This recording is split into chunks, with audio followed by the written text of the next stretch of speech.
There's a disconnect between what folks can do in the lower 48 and what they can do up here. You have the isolation, the cold, the long distances between villages. At this point, I don't even have much of a horizon to look at. This was a shot in the arm. No pastor has ever lived in this village longer than 3 years. So get your socks on and let's get loaded up and get you out of here.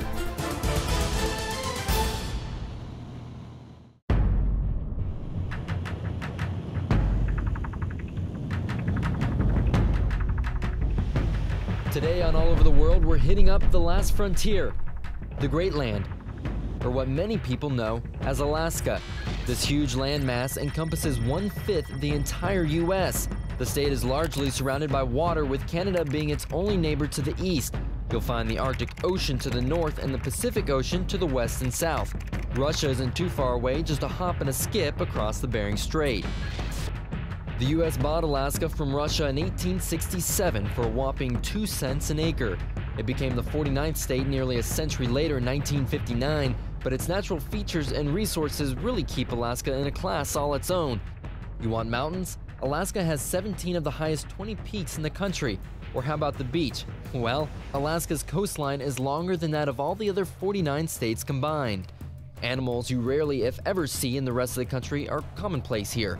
Nations around the globe rely heavily on Alaska for its salmon and other seafood, and America, one of the world leaders in oil production, looks to Alaska for much of that resource.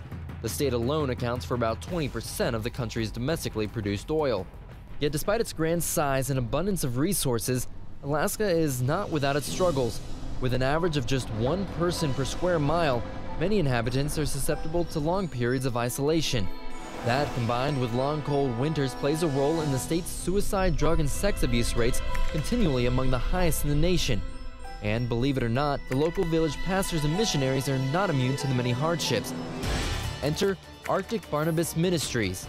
Based out of Kenai, the members of Arctic Barnabas seek to encourage those pastors serving throughout remote Alaska. I once likened the need for our ministry to a military scenario where the military may have a remote base, and for a team of military guys out there to be stuck and not resupplied by the home base, things would get desperate very fast. So just like people at a remote base in the military would need logistical support, we come along and provide some of that logistical support for missionaries who are out in remote locations. Since Bush, Alaska is not connected by North America's road system, often the only way to reach the pastors serving there is by plane.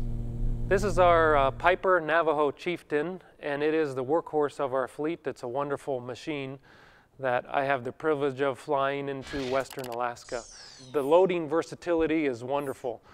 This aircraft seats 10 seats in the main cabin, but we can remove all the seats and load it full of freight. Without tools like this aircraft, we would not be able to get on the ground and visit these families face to face, which is a very critical part of our ministry. You heard them, face-to-face visits are crucial. So we're leaving the home base in Kenai for Kodiak Island, where some of the women from Arctic Barnabas are doing some work through a special retreat.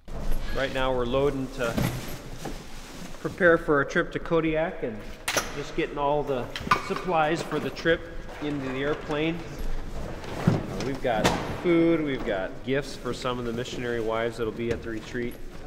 And once we know everything's in, we'll be able to load all the passengers and blast off in a few minutes.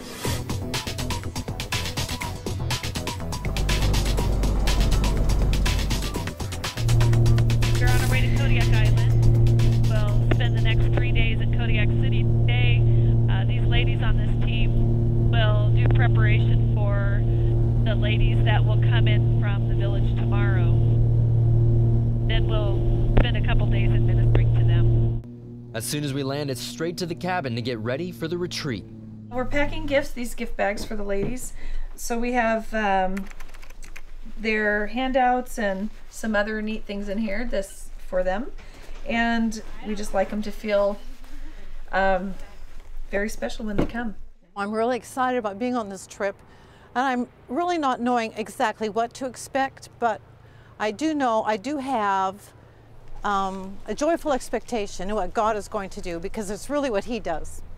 Something that we really look forward to Even though every retreat turns out completely differently from the way we plan it, we always look forward to seeing how God is just going to bring together the right people at the right time and makes the dynamics work out. Everywhere we've gone, from Nome to out to Silver Salmon to here in Kodiak, nothing has gone as I've planned, or very few things go as I've planned, but God always does something great with it. Just as Karen predicted, our plans are changing, and we're off to pick one of the ladies up for the retreat a day early. All right, we just left Kodiak.